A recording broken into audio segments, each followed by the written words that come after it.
नमस्कार, स्वागत है साहित्यिक झरोखा चैनल पर। हम कर रहे हैं नरेश मेहता की कविता समय देवता। ये कविता दूसरे सप्तक में प्रकाशित हुई थी और 1951 इसके प्रकाशन का समय काल है। ये एक लंबी कविता है, इसलिए आज हम इसका भाग 2 करेंगे। भाग 1 मैं पहले करवा चुकी हूँ, जिसमें कुछ पंक्तियों की व्याख्या हमने की थी। उसका लिंक मैं इस वीडियो के डिस्क्रिप्शन बॉक्स में डाल दूंगी, तो आप वहां से वो कर सकते हैं। तो आइए आज आगे की कविता देखते हैं। कवि समय देवता को संबोधित करते हैं। समय देवता यहाँ इतिहास का प्रतीक है। तो क्या कहा है? समय देवता यह तिब्बत है। हमने पीछे जो इसकी व्याख्या की थी उसमें हमने देखा था कि कभी सोवियत रूस की बात की गई है, कभी भारतवर्ष की बात की गई है, यानी विभिन्न देशों की संस्कृतियों, रीति रिवाज, वहां की भूमि, वहां की प्रकृति का चित्रण कवि ने किया है। तो आज ये तिब्बत की बात यहाँ पर कर रहे हैं। क्या कहते हैं? यह तिब्बत है, यहाँ मनुज लांबा होता है। लामा, यहाँ पर जो रहने वाले लोग हैं, तिब्बती लोग, जिनको लामा कहा, मनुज यानी मानुष, उसको क्या कहा जाता है? लामा। चावल और धान धरती की यह बर्फीली छत है सोई। यहाँ पर चारों ओर चावल और धान इस धरती पर बिछे हुए हैं और ऐसे बर्फ के समान सफेदी यहाँ पर बर्फीली छत जैसे सोई हुई है, ऐसा प्रतीत होता है। किंतु आज नव क्रांति बंद इसके दरवाजे पर आवाज लगाती है। नई क्रांति यानी नई आवाज, नए विचार इसके बंद दरवाजों को खटखटा रही है, आवाज लगा रही है। तो इन पंक्तियों में कवि ने तिब्बत का वर्णन किया है। वहां के जो मनुष्य है, वहां कौन रहते हैं, उनको लामा कहा जाता है, ये बताया है। इसके साथ साथ ये भी पता चलता है कि वहां पर चावल और धान की फसल अधिक होती है। और बर्फीली छत की अगर बात करें तो वो बर्फ से ढकी हुई छत किसकी है? जैसे हिमालय तिब्बत का निकटवर्ती भाग है, तो वहां पर बर्फ, जो चोटियों पर बर्फ बिछी रहती है, वो उसे छत के समान दिखाई दे रही है। लेकिन यहाँ पर कवि संबोधित करते हुए कहते हैं कि अब नए विचारों की आवश्यकता है, क्योंकि जो तिब्बत की संस्कृति है, तिब्बत की जो सभ्यता है, वो सदियों से अपनी सभ्यता और संस्कृति को बनाए रखे हुए हैं। लेकिन वहां पर वो क्या कहते हैं कि अब नव क्रांति का इस छोटे से प्रदेश में आगमन होना बहुत जरूरी है, आर्थिक विकास होना बहुत जरूरी है। तो यहाँ पर नई क्रांति की बात वो कर रहे हैं। इसके आगे की अगर पंक्तियों की हम बात करें तो क्या कहते हैं? यह सम्मुख धरती का पति हिमगिरी आ पहुंचा। सम्मुख यानी सामने। यहाँ पर कौन है सामने? हिमगिरी। हिम यानी बर्फ से ढके हुए जो पहाड़ है, पर्वत है, हिमालय है, उसकी बात कर रहे हैं। और ये हिमालय को क्या कहा है? पति कहा है। किसका पति? धरती का पति। इसकी मैत्री सुकर होती समय देवता। और वो कह रहे हैं, समय देवता को संबोधित करते हुए कह रहे हैं कि हिमालय से जो मैत्री है वो सुखदायक होती है। मैत्री का जो संबंध है वो कैसा है? सुखदायक है। जो परिणाम करता है इसको श्वेत हरिण देता यह उसको। जो हिमालय को प्रणाम करता है या जो यहाँ पर रहते हैं, उसे सफेद रंग का हरिण यानी हिरन, क्योंकि सफेद रंग का हिरन हिमालय के बर्फीले भाग में मिलता है, तो ये उसी की चर्चा यहाँ पर कर रहे हैं। सबसे पहले किरण इसी से लगन रचाती। सबसे पहले सूर्य की किरण जब हिमालय पर पड़ती है तो ऐसे लगता है कि वो यहाँ पर अपना लगन कर रही है या लगन रचा रही है। अपनी गायें छोड़ धरा पर सूरज इसको गोधूली तक बातें करता। यहाँ पर सूर्य को क्या कहा है? ग्वाला कहा है। सूर्य अपनी किरणों रूपी गायों को इस पर छोड़कर गोधूली, सांझ के समय तक वो बातें इससे करता रहता है। याक बैल पर बर्फ ओढ़कर हिमगिरी को अच्छा लगता है ब्रह्मदेश। याक जो बैल है, याक जो पशु है, वो बैल का काम वहां पर कौन करता है? याक करता है। और उसके ऊपर के जो बाल है वो ऐसे लगता है कि जैसे उसने बर्फ को ओढ़ लिया है। ओढ़कर हिमगिरी को अच्छा लगता है, हिमालय पर्वत को वो अच्छा लगता है। ब्रह्मदेश तक चलते जाना, हिमगिरी की हंसी, यह हंसी बह रही गंगा बनकर। यहाँ पर क्या कहा है कि जो याक है वो क्या है? इस प्रदेश या इस क्षेत्र का मुख्य पशु कौन है? याक है। और उसकी बनावट कैसी है? बर्फ को ओढ़कर, यानी उसके जो बाल हैं वो सफेद रंग के बाल हैं, जिससे कि वो उस बर्फ से, उस ठंड से बच सकता है, क्योंकि उसके शरीर की बनावट ही कुछ ऐसी है। यहाँ पर ब्रह्मदेश का मतलब ब्रह्मपुत्र नदी का क्षेत्र भी कहा जा सकता है, या ब्रह्मा का क्षेत्र भी कहा जा सकता है, क्योंकि चारों ओर बस पसरी हुई जो बर्फ है बहुत ही सुंदर उसको बना रही है। हिमगिरी की हंसी बह रही गंगा बनकर, और गंगा को देखकर ऐसे लगता है कि वो हिमगिरी की हंसी है जो गंगा के रूप में बह रही है। मुस्कानों में जमुना जन्मी, और उसकी मुस्कान कैसी है, यमुना के समान, जैसे उसकी मुस्कुराहट यमुना बनकर बह रही है। ब्रह्मपुत्र कब उतर गई घाटी से इसको पता नहीं, और चुपके से कब ब्रह्मपुत्र नदी यहाँ से निकल गई इसका पता ही नहीं चला। दोपहरी में मानसरोवर झील किनारे हंसों को नहलाता इसको देख सकोगे। और यहाँ पर जो मानसरोवर है वहां पर दोपहर के समय झील के किनारे हंस आकर नहाते हैं। हंस कौन है? पक्षी। हंस पक्षी वहां पर नहाते हैं, कलरव करते हैं, और यहाँ दूर दूर तक हिमालय पर्वत की चोटियां दिखाई देती हैं। दूर द्रोणियां मुनि पत्नी सी देवदार के देश सुनहले सुखा रही हैं। चले आ रहे वे की रात जो कांधों पर सांभर लटकाए। यहाँ पर जो हिमालय पर्वत की चोटियां है, द्रोणियां यानी जो यहाँ चोटियां है वो कैसी लगती हैं? मुनि पत्नियों, जो ऋषि मुनि हिमालय में तप या तपस्या करते हैं उनकी पत्नियों के समान लगती है।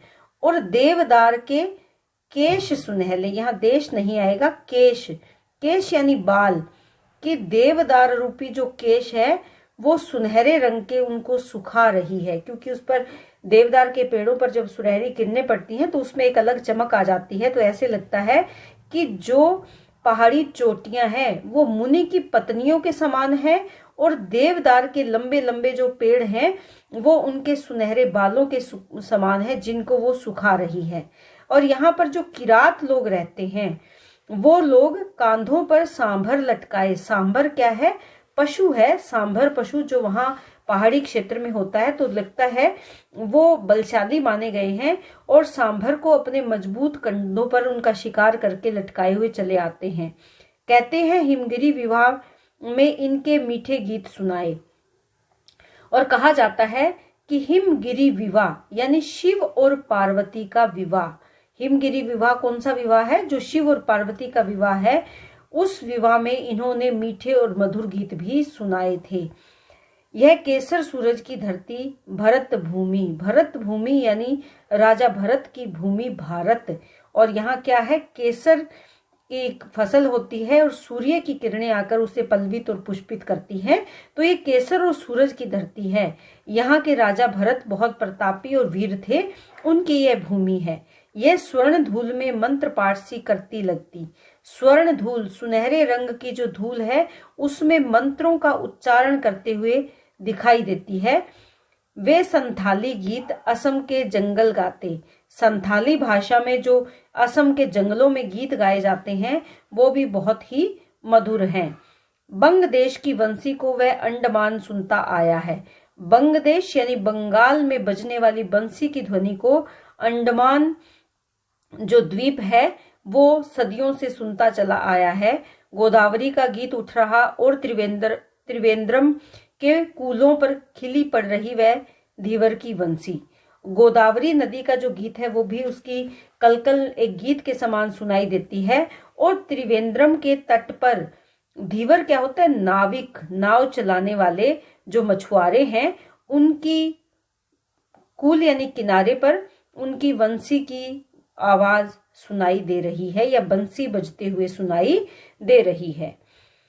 विंध्या के घर बादल आए, रेवा गाती सोहर। इसके बाद कवि विंध्याचल पर्वत के क्षेत्र की बात करते हुए कहते हैं कि जो विंध्याचल का क्षेत्र है उसके घर पर बादल आए। वहां पर बादल आ गए हैं, रेवा गाती सोहर।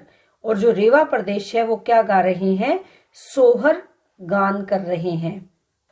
राजपूतनी ऊंटों को नुपुर पहनाकर रेल वनों में हरी दूब सी चमकी पड़ती। राजपूताना की बात करते हैं, वहां के प्रमुख जो पशु है वो कौन है? ऊंट है। नुपुर पहनाकर जब वो चलते हैं तो ऐसे लगता है कि पैरों में उन्होंने घुंघरू पहना रखे हैं। रेल वनों में हरी धूप सी चमकी पड़ती। अमराई में बोर आ गए, लाज आ गई। अमराई यानी आम के भीतर जो आम के पेड़ हैं उस क्षेत्र में उस पर बोर आ गए हैं, लाज आ गई। एक अलग ही सौंदर्य वहां पर निखर पड़ा है। मेरे उस जलते बिहार को ताड़ों ने हंस छाया कर दी। ताड़ के पेड़ कहाँ होते हैं? बिहार में। और ऐसे लगता है कि उन्होंने हंसकर जलते हुए दुखी बिहार की स्थिति का चित्रण यहाँ पर किया है कि छाया कर दी है। उज्जैनी को खोजा करते मेघदूत संदेश कलश ले। उज्जैन के प्रदेश को खोजते हैं मेघदूत, जिसका वर्णन यहाँ पर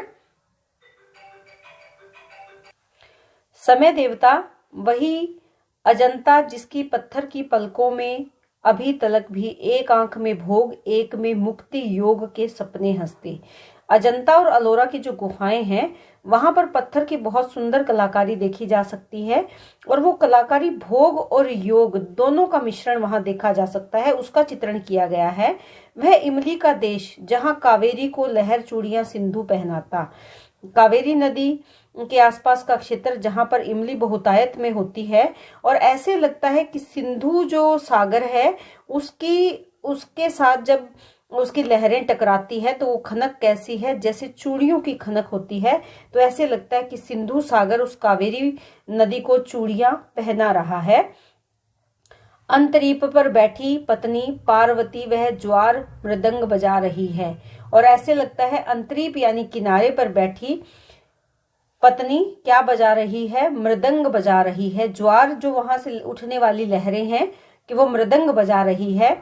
किंतु आज तो सस्य श्यामला इस धरती पर, जो सस्य श्यामला से मतलब क्या है? धन धान्य से परिपूर्ण इस धरती पर फसल जल रही है, मानुष मर रहा है कलकत्ते के फुटपाथों पर। मनुज खून में लथपथ डूबा अपनी सारी संस्कृतियों से ऊब ऊब कर आसमान पर गट्ठर बांधे चला आ रहा पूर्व क्षितिज में। आसमान पे गट्ठर बांधे से तात्पर्य यहाँ पर क्या है कि अब जो शरणार्थी के रूप में मनुष्य चला आ रहा है पूर्व दिशा से। देखिए जो बंगाल विभाजन है या जो कलकत्ता के आसपास असम के क्षेत्र में जो अशांति का वातावरण है उसका चित्रण किया गया है। शत्रमुर्ग की टांगों जैसा नंगा नंगा और वो बिल्कुल वैसे ही रूखा सूखा उसका शरीर देह है जैसे कि लंबी रूखी शत्रमुर्ग की टांगे होती है।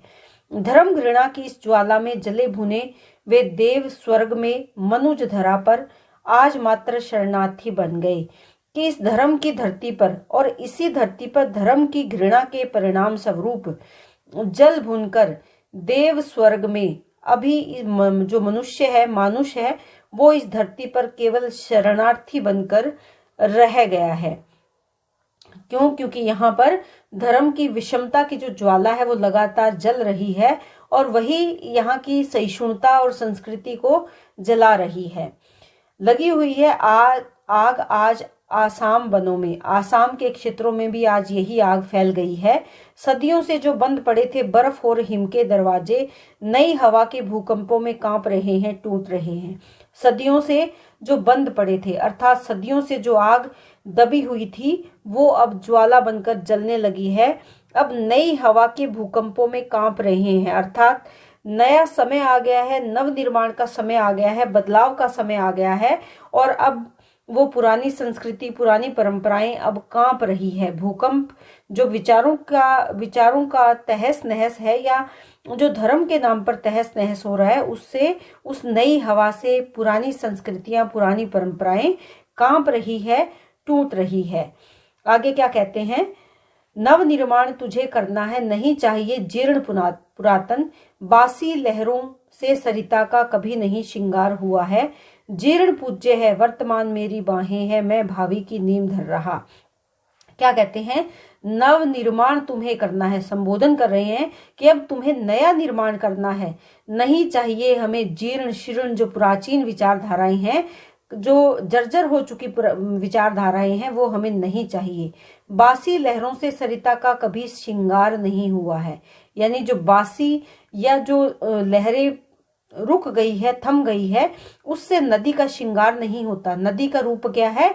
तेज उठती हुई जो लहरें हैं, नित्य नई लहरें जो आती है वही नदी का श्रृंगार करती हैं। ये कहते हैं कि जीर्ण पूज्य है, जो बीता हुआ समय है, जो जीर्ण हो चुका है, जो जर्जर हो चुका है, वो हमारे लिए पूजनीय है। लेकिन इसका मतलब ये नहीं कि हम निर्माण ना करें। वर्तमान मेरी बाहें हैं, वर्तमान समय में मेरी बाहें हैं।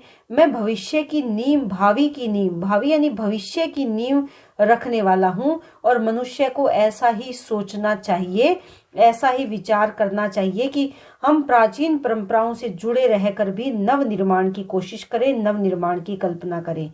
ऐसा ही मानव को करना चाहिए। तो ये आज की हमारी वीडियो है। मैं कोशिश करूंगी कि जल्द से जल्द इस कविता को पूरा करवाऊं।